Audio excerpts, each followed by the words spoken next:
Spring, 1911.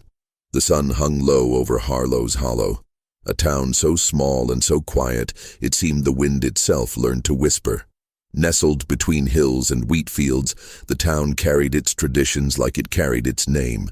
Heavy, unmoving, and always watching. People there knew how to stay in line, women especially.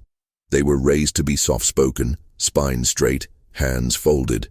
They were taught to speak only when asked, and to nod even when their hearts disagreed.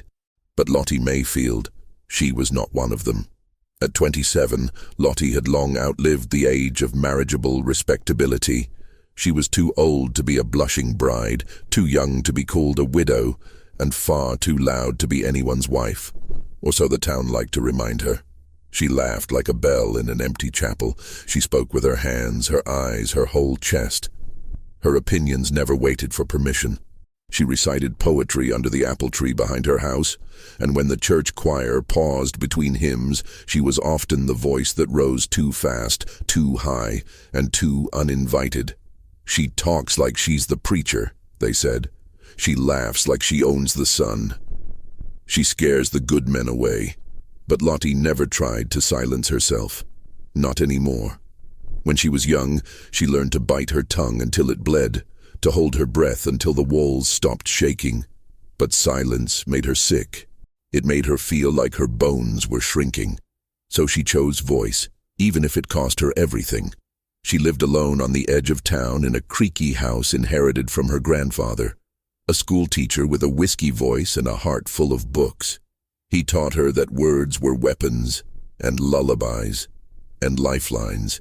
He died with a novel on his chest, and a smile on his face, and Lottie buried him beneath the apple tree where they used to read.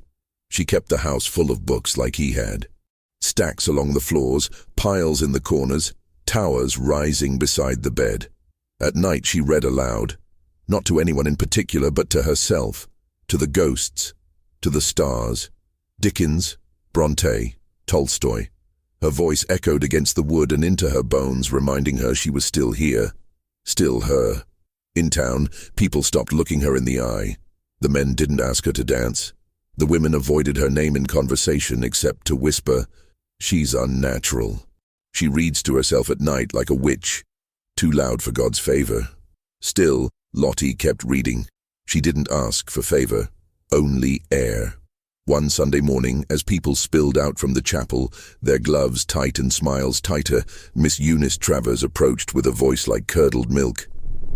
"You'd be prettier if you spoke less, dear. Silence suits a woman." Lottie smiled. "Then I suppose I'll stay ugly forever." It was not the first time she'd spoken too boldly. It wouldn't be the last. That moment, like most things Lottie said, was remembered far longer than it should have been. It spread through the town like wildfire, sparking smirks and shaking heads. She'd been called trouble before, but now she was scandal. That would have been the end of it, if not for the man who arrived 3 days later. His name was Elias Bennett. He came from nowhere, it seemed, bought the run-down cabin at the edge of the creek, and moved in with nothing but a trunk, a cane, and a book tucked under his arm. He was tall, quiet, weathered like driftwood. His voice, when he used it, was a low hum barely louder than the wind. He didn't attend church, he didn't smile, he didn't ask for anyone's name. Strange man, the townsfolk said. Keeps to himself. Might be deaf or dumb or worse. But Lottie noticed the book. Always the book. She first saw him in the library, seated on the floor between 2 shelves, reading with the focus of a man tuning a violin. He didn't look up, didn't move. But she watched him for 5 full minutes before tiptoeing away. The second time she bumped into him, literally, in the market, her basket crashing into his chest. "Pardon me," she blurted. He held the basket steady. "You were reciting Shakespeare," he said, looking her dead in the eyes. "Last Thursday, at the bandstand." Lottie froze. "I was practicing." I listened. He turned and left before she could say anything else. The third time he came to her porch, at dusk. She was watering the flowers, humming a passage from Austen, when his shadow stretched across her steps. "Miss Mayfield," he said, "they tell me you read aloud every night." She blinked, unsure whether to be flattered or alarmed. "I do." He nodded once, then extended a book. "Would you read to me?" She stared at it. Leather-bound, well-worn, Wuthering Heights. "Why?" she asked. He paused, looked past her to the apple tree swaying behind the house.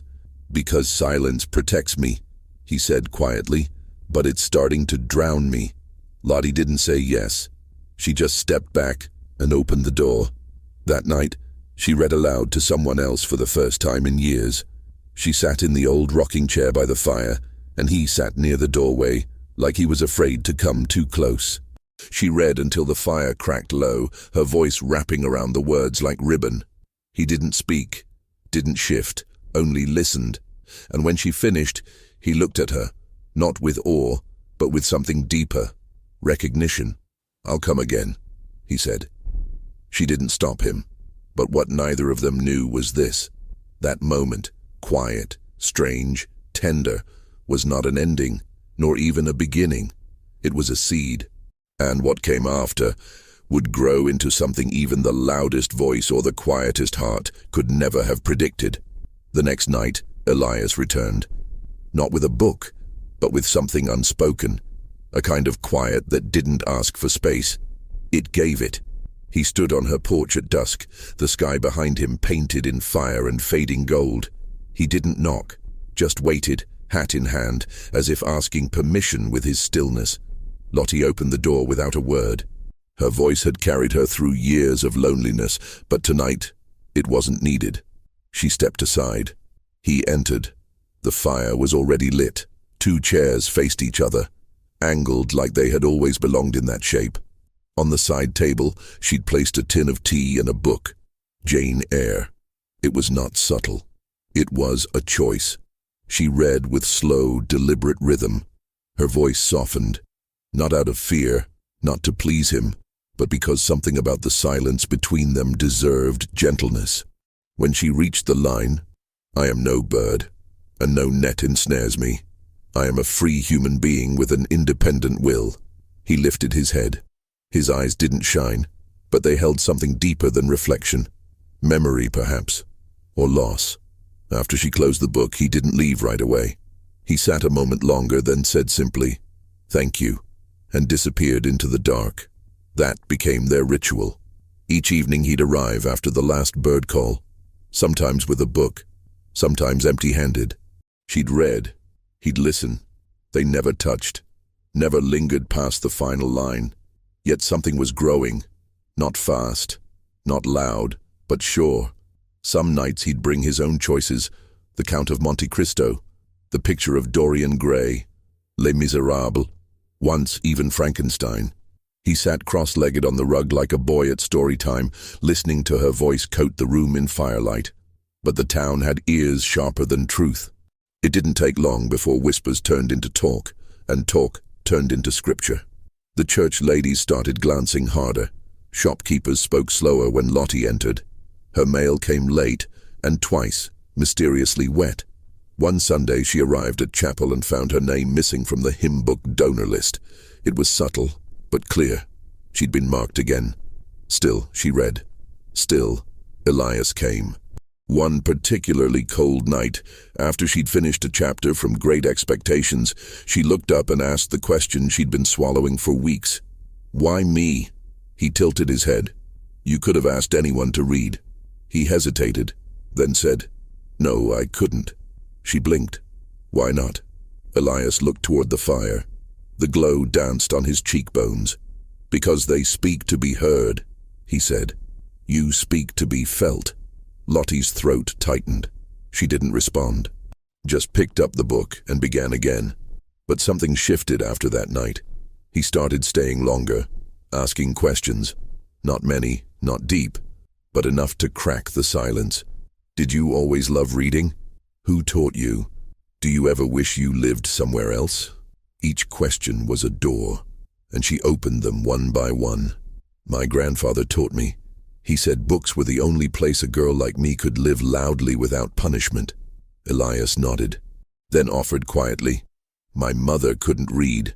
She always said the words ran away when she tried." That's because the wrong people wrote them, Lottie replied. The right words stay. He smiled. A small, fractured thing, but real. It wasn't love, not yet. But it was something neither of them had touched in years. Safety, curiosity, recognition.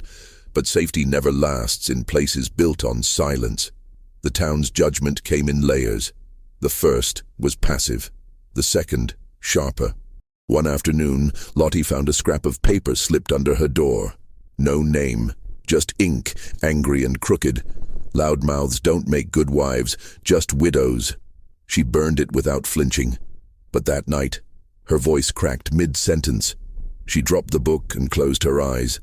Elias rose without asking. He crossed the room, picked up the fallen volume and sat beside her on the floor. "I can't read like you," he murmured, "but I can try." He opened to the last marked page. His voice was halting, rough-edged. Each word was a climb. But she listened, and when he finished, she said the softest thing she'd ever spoken. "That was beautiful." He looked at her, eyes unsure. "I mispronounced half of it." "I didn't notice," she said. "I was too busy hearing your heart." From that night on, they took turns. Reading became a duet, sometimes clumsy, sometimes silent, but always shared. Outside, the world watched. But inside, a new story was writing itself. One made of pauses and patience and voices that didn't need to shout to be heard. And yet, even the most fragile joys can summon storms. It began with silence. Not the kind Elias brought, but the kind that stretched between people who used to smile and no longer did. At the bakery, Mrs. Adderley no longer offered Lottie the corner slice. At the post office, her letters were suddenly misplaced. And at the Sunday market, whispers grew legs and walked circles around her as she passed. She knew it wasn't just her laughter anymore.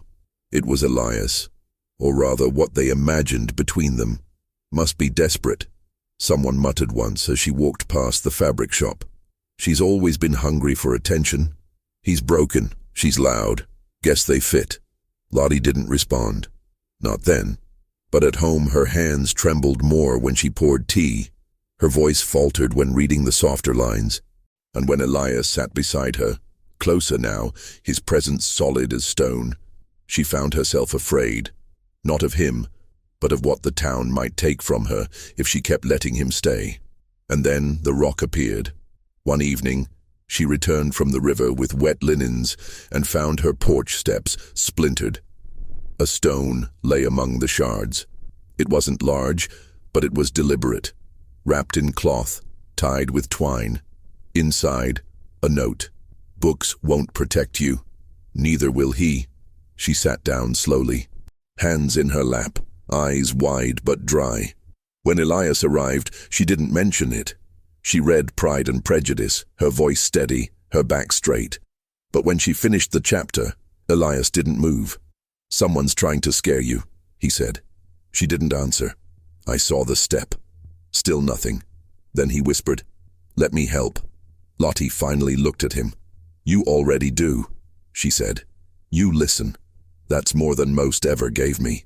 That night, he stayed after the fire died, sat in the dark with her until the moon rose high, and when she fell asleep in her chair, head tilted toward the hearth, he covered her with a quilt and walked home in silence. The next morning she found a small, hand-carved wooden plaque nailed to her front gate. "Let her read." The letters were crooked, but bold. Beneath it, a flower. Dried lavender, her favorite. She smiled. That day, for the first time in weeks, she walked through town with her head held a little higher. But the storm was only gathering. 2 days later, Elias was summoned. A letter delivered by the mayor's boy. Formal ink, thick paper, folded tight. The council wanted to speak with him. No reason listed. But he knew. So did Lottie. She found him on the edge of her porch that evening, eyes on the horizon. "They want you gone," she said. "I know." "And?" He didn't answer. "They'll say I've corrupted you," she added. "Made you soft. Distracted you with my voice." Elias turned to her then, fully, entirely. "They don't understand what your voice does," he said. "It doesn't distract. It steadies." She blinked, startled. He stepped closer, the first time he'd ever moved toward her with purpose. "I lived my whole life thinking quiet was peace," he said. "But it was just fear in disguise. You gave my silence meaning." Her breath hitched. "But if this brings you trouble," he began. "Let them bring it," she said fiercely. "Let them all come." That night, she read with fire. Her voice rose higher, louder, prouder. Jane Austen became battle cry. Bronte became sword. Wilde became armor. And Elias listened like a man who had found not just a reader, but a reason. Still, the town moved, unforgiving, unrelenting. The council met with him behind closed doors, accused nothing outright, but hinted at everything. Said it wasn't proper, this arrangement. Said he was fueling an already unstable woman, that it might be time to step away. Elias said little, just folded the letter again, and left. But that night he didn't come. For the first time in 44 nights, Lottie read alone. Her voice didn't echo the same. The fire didn't crackle as loud, and the silence afterward was hollow. Not peaceful, just empty. The next day, she went to his cabin, no knock, no hesitation. She opened the door and found him sitting at the table, holding the plaque from her gate. He looked up. "I didn't stay away because of them," he said. "I stayed away because I wanted to know. If I came back, would you still want me here?" She didn't speak. She just crossed the room and took his hand. Then whispered, "I never wanted you to leave." They stood like that for a long time. Two people made of bruises and books and borrowed time. But nothing borrowed lasts forever.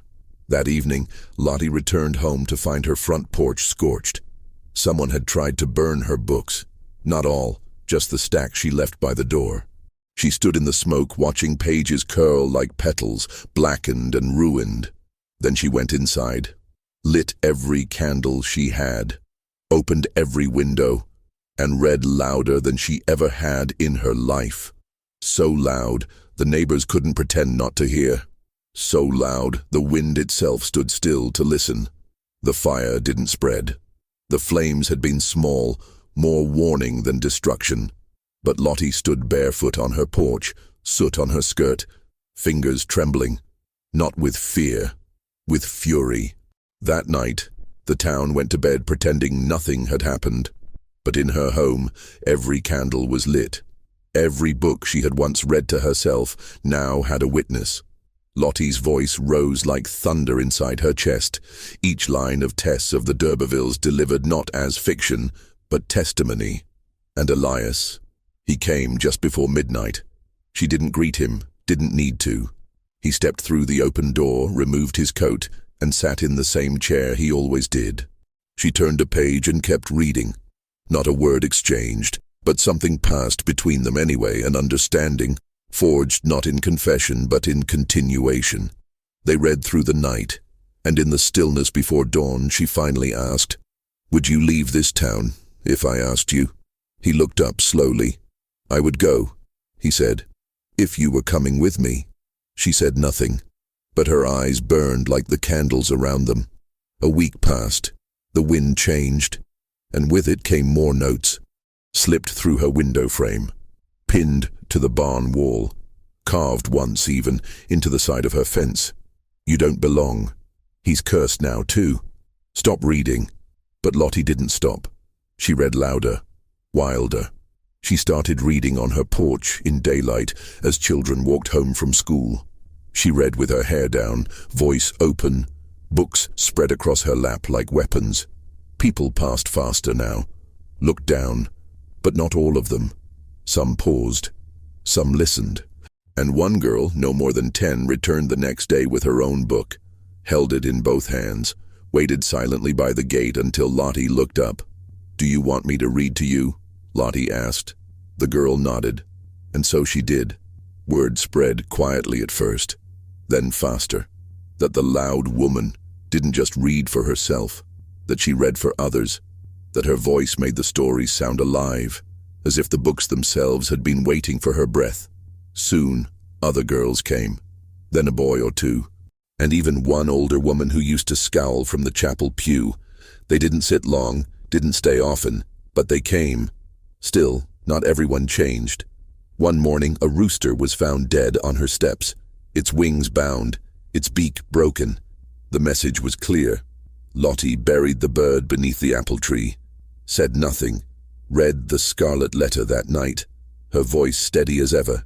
But Elias, he was growing quieter, not in the way he had always been, but in a new way, tight-lipped, jaw-set, distant, like a man preparing for a war he didn't want to name.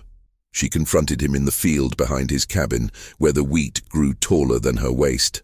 "They're getting braver," she said. "Crueler. I know. You're pulling away. I'm trying to keep you safe." She stepped closer, her hands at her sides. "I've never been safe," she whispered, "but I've never had someone to stay unsafe with. Until now." Elias didn't speak. His eyes flicked to the horizon. "They asked me to leave again," he finally said. "Said they'd make it hard if I didn't." Her heart dropped. "And?" she asked. "I told them I'd stay." "But," he looked at her then, really looked. "You think I came here to vanish?" he asked, voice sharp for the first time. "I came here to find quiet, but I found you, and now I can't pretend silence is all I want." Her breath caught. "But they'll break you," she said. "They already tried. You stitched me back." The wind moved around them like breath. Then she stepped into his arms for the first time, not with trembling, not with hesitation, with the certainty of a woman who knew what her voice was worth, and that someone, finally, had chosen to hear it. That night, they read nothing. They just sat, wrapped in each other's shadows, her head on his shoulder, his hand on her back. When morning came, the porch was quiet. But the house was full of memory, and still, the town watched. It happened on a Thursday. Lottie had just finished reading aloud from a room with a view when she noticed the silence outside wasn't natural. No crickets, no wind, no children walking home from the chapel's evening lesson. Then came the knock, sharp, hollow, like something pulled from the belly of a coffin. Elias stood up, already tense. She met his eyes, then crossed the room slowly and opened the door. 4 men stood on her porch, not strangers, neighbors. Familiar faces twisted into masks of discomfort and duty. Behind them, Reverend Aldridge. "Miss Mayfield," the Reverend said, voice thin as a blade, "we're here out of concern. The town is concerned." She raised her chin. "About what? My voice?"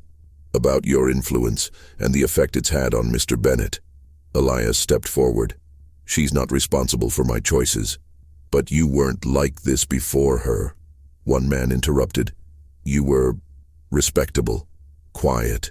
Now you've let this woman turn your home into a stage." Lottie let out a single breath, half laugh, half disbelief. "You came to my house," she said, "because I read stories." "Because you won't stop," the Reverend said. Lottie looked past him, to the field beyond, to the town that had never once made space for her. "I read because no one else ever did," she said.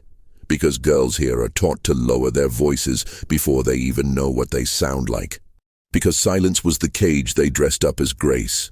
She turned to Elias, her eyes suddenly wet. And he listened. Elias stepped beside her. He didn't say much. He didn't have to. "She saved my life," he said.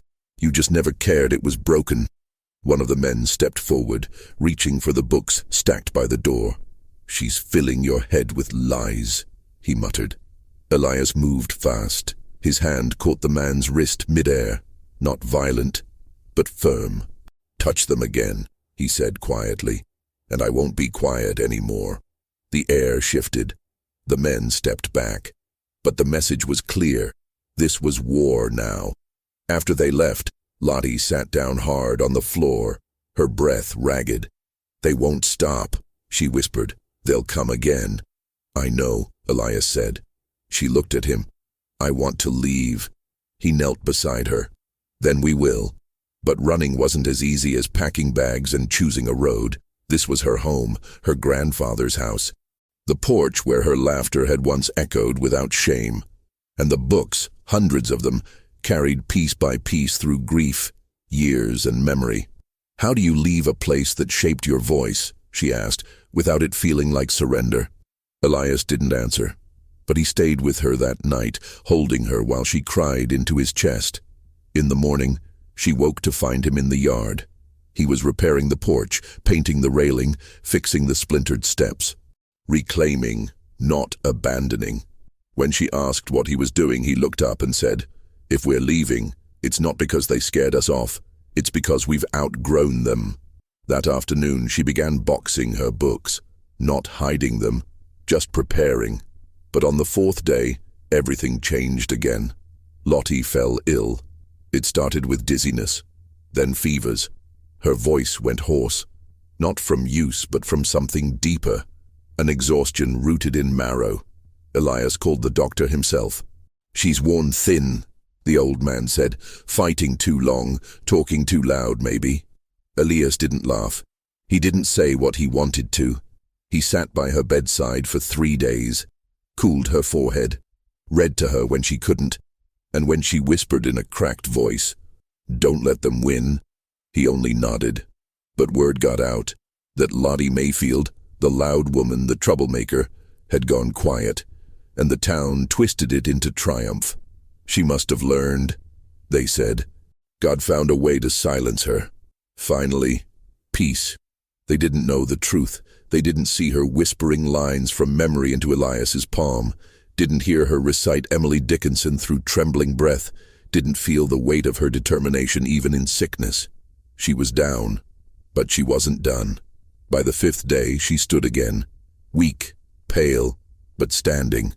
And that evening she stepped onto her porch, wrapped in a shawl, Elias beside her, and opened a new book. The children came first.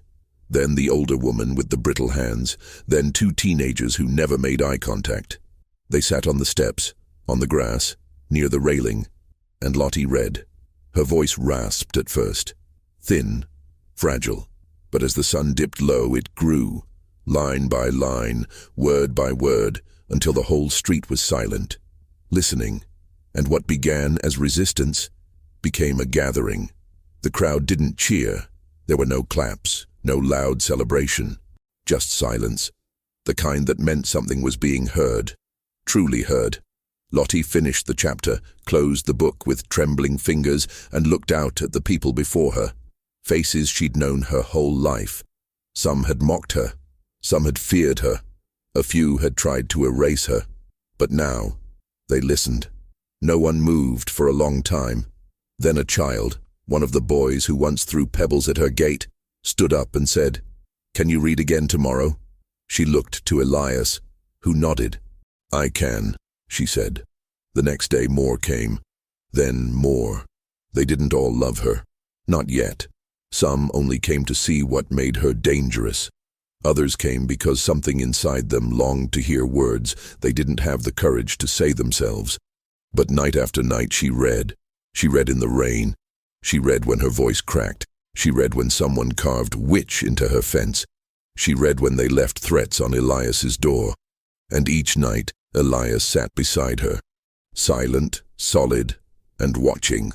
Then one morning, a letter arrived from a town far north.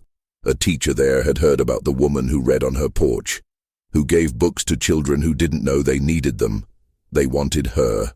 A real job, a salary, a room of her own, a library to tend, a voice, not just permitted but paid.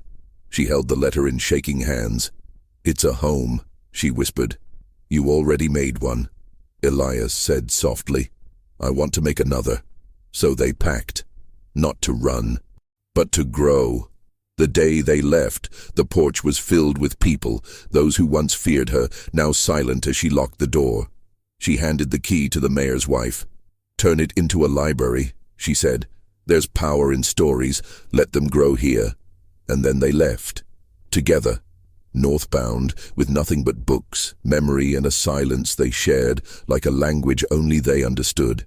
In the years that followed, Lottie's name spread farther than the town that tried to bury it. She became the woman who read, who taught girls to speak with fire, who gave quiet boys permission to feel, who taught grown men that loudness wasn't a threat, but a kind of courage. She wasn't famous, not in the way papers write about, but in homes, in hearts, in rooms where girls were once told to whisper. Her name was legend. And Elias? He never stopped listening. Each night he sat in the same chair beside her, a book in hand, a question in his eyes. And she read, to him, to them, to everyone who'd never been told their voice was worth hearing. But years later, after Elias passed, quietly, with her hand in his, she found a box under his bed. Inside, hundreds of slips of paper, each one a note, a line, a quote, some hers, some his. At the bottom, one note, faded and folded. She spoke, and the world listened, not because she asked, but because she stayed. Lottie wept that night, not for his silence, but for how deeply he had always heard her. She returned to Harlow's Hollow once before she died. The library still stood. Children still read on the steps. A plaque hung by the door. Let her read. And below it, smaller, dedicated to the woman who was once too loud to marry.